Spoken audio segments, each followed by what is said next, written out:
So one of the things that a really great brand story will do is figure out where customers are on their arc, but also who the villain of the story is. One thing that really makes amazing stories, whether it's in a movie or whether it's in a book, is there needs to be conflict, there needs to be stakes, there needs to be tension, or we don't have a story.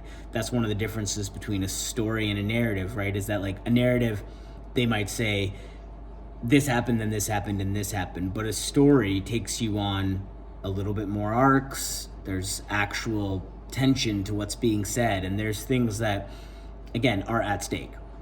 Now, when it comes to brand storytelling, bringing in that element of stakes is very important. Like, what is at stake for the customer, and where is the brand position in the story in terms of conflict and tension and stakes?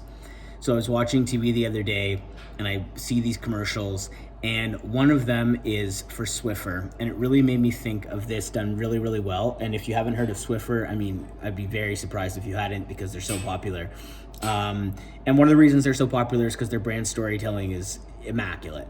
And at the very end of the commercial, if you've ever noticed when you watch a Swiffer commercial, the tagline, or their brand tagline, is "Stop cleaning, start Swiffering."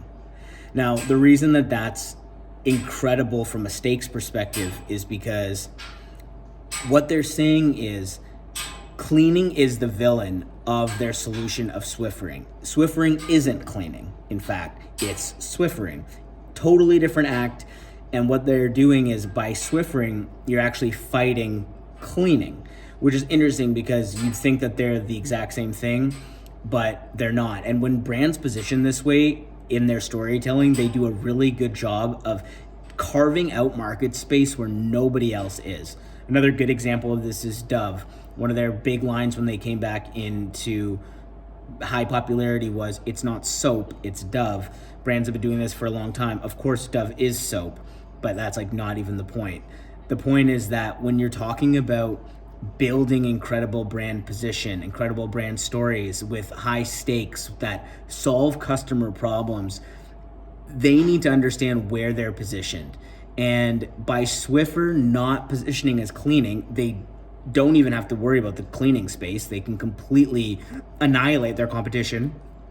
Sorry, something stuck in my throat. They can annihilate their competition by not being associated with cleaning at all, and literally have that tagline, "Stop cleaning, start Swiffering." And I would say it's pretty big in terms of their success. So when it comes to your own brand, really think like, who's the villain of this story, and what are they? Oh, we might have a call. You got a call? Yeah. All right, I'm gonna wrap this up. Basically, Not too bad. Nice to meet you. all right, he's got a call in the back. The end of this is that when you're thinking about your customers, you have to think, who is the villain? What are the stakes? How can you position yourself differently? And if you want to talk about that, feel free to hit me up. I always have a link in my videos down there if you want to book a call. Have an awesome day.